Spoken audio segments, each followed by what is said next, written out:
Elle s'appelle Hannah Geisman, c'est la directrice générale de l'association Negba pour l'enfance défavorisée. Un plaisir de la recevoir. C'est parti. De la générosité, des talents et du cœur. C'est la sauce du jour sur studioqualita.com.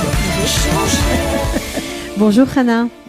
Bonjour. On est ravis de vous accueillir, Hannah Geisman. Donc vous êtes bien directrice générale de l'association. Depuis combien de temps ? Ça va faire 8 ans que je suis directrice de l'association qui existe, elle, depuis 12 ans. Alors, une belle aventure, Absolument. aventure humaine, parce que, en fait, ce sont des anciens Olim qui ont décidé d'apporter, une fois qu'ils avaient fini, enfin pas fini, mais disons qu'ils avaient réalisé dans leur vie personnelle ce qu'ils avaient à faire, ils avaient élevé leurs enfants, ils avaient travaillé, etc. Ils avaient du temps, et donc ils ont décidé d'apporter leur pierre à l'édifice à la société israélienne. Absolument. Et des personnalités phares que je vais nommer. Et Monsieur Claude Meyer, Zichrono Livracha, il nous a quittés il y a 2 ans seulement. Okay. Monsieur Claude Kadouche, à qui je profite pour souhaiter Refoua Shlema, et Jean Bislich, qui se sont tous les trois mis ensemble et aidés par l'Association des Cigognes de France, ont commencé à travailler à Be'er Sheva, d'où le nom Negba. Ok, alors Negba, ça veut dire quoi ? Vers le sud. Okay. Le Negev, c'est le sud. Et ils ont été contactés par des responsables de la mairie de Be'er Sheva qui leur a proposé de s'associer à cet effort. En fait, ils ont voulu faire quelque chose, ils ont cherché un peu quoi faire et on est venu vers eux. On est venu vers eux. Ils ont annoncé qu'ils veulent nous donner un coup de main. Ils ne savaient pas vraiment vers quoi. Et c'était des hommes qui croyaient, et c'était des hommes qui étaient très actifs dans la communauté de France, qui savaient à quel point l'éducation était importante. Mm-hmm. Et ils se sont dirigés assez naturellement vers des personnes qui s'occupent d'éducation, de jeunesse. Alors, l'enfance défavorisée était une priorité dans le sud du pays, notamment à Be'er Sheva. C'est là-bas, d'ailleurs, que vous avez commencé. Vous vous occupez de jeunes. De combien de jeunes vous vous occupez à Be'er Sheva aujourd'hui ? Alors, aujourd'hui, à Be'er Sheva, on a 165 enfants et adolescents. Ok, donc vous vous occupez des 2. Voilà, donc absolument. Et c'est assez inhabituel par rapport à d'autres associations. Nous avons compris, en accompagnant les enfants tout jeunes, qu'il fallait absolument leur offrir un lieu d'accueil et un suivi lors du moment le plus difficile, qui est le moment de l'adolescence, et veiller à ce qu'ils restent dans un milieu scolaire et qu'ils continuent à avoir l'aide qu'il leur faut et l'encouragement pour arriver à exceller, chacun à son niveau. Alors, qu'est-ce que vous faites pour ces jeunes ? Et puis après, je me demanderai quel est le profil de ces jeunes ? Comment on fait pour pouvoir participer ? Alors, moi, je vais commencer d'abord par le profil. Alors, le profil. Je vais commencer par le profil. Ce sont des enfants qui sont définis comme des enfants en situation de risque par les services sociaux des mairies.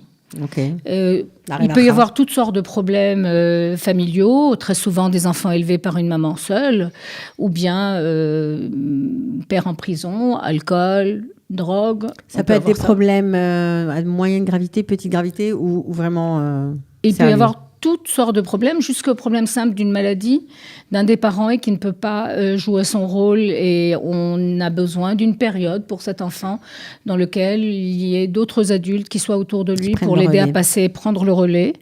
Il peut y avoir des problèmes de génération en génération, des familles qui ont fait leur alia il y a 2 ou 3 générations et qui ne se sont jamais intégrées vraiment. Ça peut arriver, malheureusement. Il y a des gens qui ont eu du mal, et dans le passage d'une génération, il faut absolument arrêter ça à un moment donné. Il peut y avoir tout simplement des Olim. Et il y en a. En l'occurrence, à Be'er Sheva, nous avons des Olim ex-Union soviétique ou éthiopiens. Les problèmes peuvent être tout simplement culturels, niveau économique, social, ou niveau culturel, difficile. Ce sont des enfants qui ont besoin d'un rattrapage dans plusieurs domaines. Dans plusieurs domaines. Ils ont certains de leurs besoins, qu'ils soient affectifs, intellectuels ou sociaux, ne trouvent pas réponse que dans le milieu familial. Donc ce sont des enfants dont les familles sont suivies par les services sociaux, la plupart du temps, ou tout simplement repérés dans les écoles par leurs directeurs et qui savent comment nous joindre, soit par les services sociaux ou directement nous appeler et nous dire, voilà, j'ai un enfant un tel, est-ce qu'il peut correspondre à vos critères, est-ce que vous pouvez vous en occuper? Et nous travaillons main dans la main avec les écoles, c'est très très important, parce que c'est eux qui ont les enfants pendant toute la matinée, ils savent exactement là où il y a des carences et ils peuvent nous appeler. Alors, qu'est-ce que vous faites avec ces enfants? Qu'est-ce que vous leur proposez? Voilà. Eh bien, les enfants reviennent de l'école directement chez nous.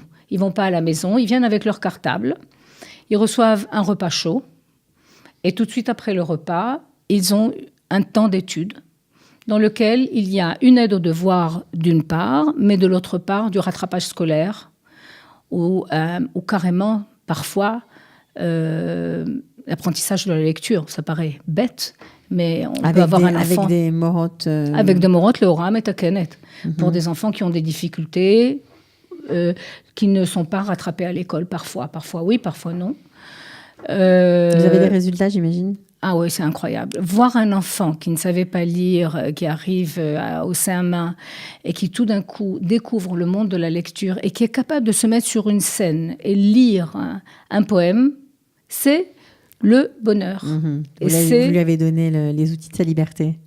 Pardon ? Vous lui avez donné les outils de sa liberté. Absolument. Et puis vous voyez l'enfant rayonner, alors qu'il était il avait toujours très peur d'être en public, très gêné, refusait de faire ses devoirs, refusait de travailler évidemment parce qu'il n'avait pas ses outils.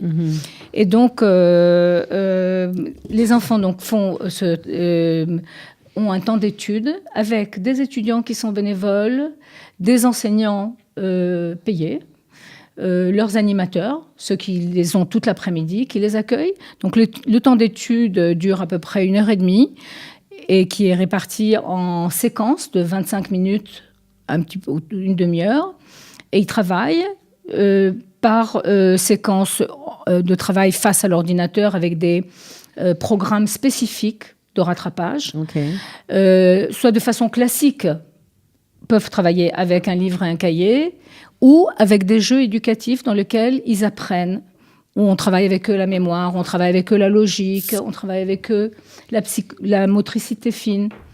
Alors, c'est une aventure qui a tellement bien marché, puisque vous avez aujourd'hui, vous avez dit 160 personnes, ça correspond à peu près à 11 groupes à Beersheva, qu'on vous a appelé pour aussi faire ce travail social à Jérusalem. Tout à fait. Ça fait maintenant à Jérusalem, nous avons 2 groupes, à Kiryat Menachem, qui travaille à l'intérieur d'une école, mais qui a un local à l'intérieur de l'école. Et c'est la directrice qui est venue voir à Beersheva et a dit « c'est ça que je veux ». Et nous avons une collaboration magnifique là-bas. Et avant, beaucoup d'enfants. Et aujourd'hui, les familles font la queue pour entrer. Et dès qu'il y a une place qui se libère, on a 3 ou 4 candidats qui sont intéressés à rentrer. Alors, on a beaucoup parlé avec vous maintenant des activités un peu formelles pour les aider à, on va dire, rattraper leur retard scolaire. Mais qu'est-ce que vous faites pour leur redonner confiance en eux, pour leur donner foi en l'avenir ? Alors, d'abord, je veux dire que dès leur arrivée, la façon dont ils sont accueillis, le cadre dans lequel ils sont, c'est déjà le début de ce côté affectif qui leur manque tellement, que nous voulons viser et développer. Ce sont des enfants qui arrivent très souvent très agressifs, très renfermés ou criants, extériorisant des difficultés. Il suffit juste de leur donner le cadre et les personnes qui les reçoivent avec un sourire et qui retrouvent toujours pour déjà baisser. Exactement. Leur donner, ça c'est une première chose. Après, s'asseoir autour d'une table et manger avec des couverts comme il faut, avec un repas, on leur propose, avec des manières dans lesquelles on se comporte à table. Et ça aussi, à travers ça il y a beaucoup d'éducation, beaucoup de valeurs qui passent. Donc déjà, ces actes qui sont très simples, accueil, repas, qui sont minimales. Mais à côté de ça, ont la possibilité d'ouvrir les enfants vers un monde dont ils ont besoin de sécurité. Bien sûr. Ça, c'est une première chose. Vous faites des activités extrascolaires absolument, pour eux. Absolument. L'apprentissage de la musique, d'ailleurs, vous avez théâtre. vous avez même vu, et après je passe aux autres activités, que même dans le temps scolaire, il y a du parascolaire, Bien puisque sûr. les jeux de société ou les jeux d'éducation sont pour nous un moyen d'apprendre et de rattraper le scolaire, et pas forcément un cahier et un crayon. Il y a aussi le reste. Après, les enfants ont un temps où ils se défoulent un peu à l'extérieur. Et la dernière heure, ils ont des activités parascolaires. Que ce soit de l'art, que ce soit du vélo, avec des professionnels, du vélo, du football. Ils sont toutes les semaines emmenés dans des terrains de football pour ceux qui choisissent le football. Du théâtre. Des ateliers parfois de thérapie par l'animal. Ça marche très très bien, les enfants adorent ça. Ils peuvent apprendre de la danse. Un instrument ou pas? Ils peuvent apprendre un instrument, faire de Alors, la musique. un instrument de musique, c'est notre prochain objectif. Il y en a parmi eux qui en font à l'école. Nous venons justement d'inaugurer un magnifique bâtiment dans lequel nous sommes en train d'installer, avec l'aide de Moadone. Ah, il a fait. À Jérusalem ou à Beersheba? À Beersheba, un atelier de musique. Les enfants sont emmenés, tous nos petits ont un abonnement à la Symphoniette, où ils vont pour écouter de la musique classique avec un orchestre. Une semaine avant, ils ont une préparation avec 2 musiciens de l'orchestre sur ce qui va apparaître ou ce qui va être entendu pendant le spectacle. Ils vont à la bibliothèque municipale pour entendre une histoire racontée avec un travail ou de l'art plastique qu'ils font sur place pour leur donner envie de lire. Ils ont des activités évidemment des tioulim parce que les enfants adorent sortir en excursion. Bien sûr, c'est normal. Quand c'est l'été, la piscine. Voilà, on fait avec donc eux tout ce qu'on peut. Vous faites beaucoup de choses pour essayer de les... Parce que nous croyons à un principe qui est lorsqu'un enfant peut exceller dans un domaine, sa confiance en lui-même est rétablie et il peut tout doucement sortir de ce sentiment d'échec, améliorer son image de lui-même et aller de réussite en réussite. Et on a eu des preuves. Ok. De ça. Quelle est votre plus belle réussite? J'imagine que des enfants, vous avez dû en voir beaucoup, puisque vous devez tourner, aller dans tous ces centres. Quel est, je sais pas, moi, l'enfant ou le groupe qui vous a le plus marqué? J'ai un enfant qui a voulu quitter l'école. Et qui m'a dit, moi, je veux faire des affaires, je veux faire de l'argent. Et l'école, ça ne m'intéresse pas. Et il a fallu que j'arrive avec lui à la conclusion que s'il n'arrive pas à son bac, il va avoir du mal à continuer. Et je lui ai dit, écoute, moi je te fais rencontrer les hommes d'affaires. Le plus important. Elle ne m'écoute pas moi, parce que moi je suis comme ta mère, je suis comme ta prof. Tu vas aller écouter des hommes d'affaires. Je te fais des rendez-vous et tu vas voir que tu es tellement bon que l'école, ça va être pour toi un jeu d'enfant. Le bac, ça va être rien du tout. Lui, dans sa famille, personne n'a passé le bac.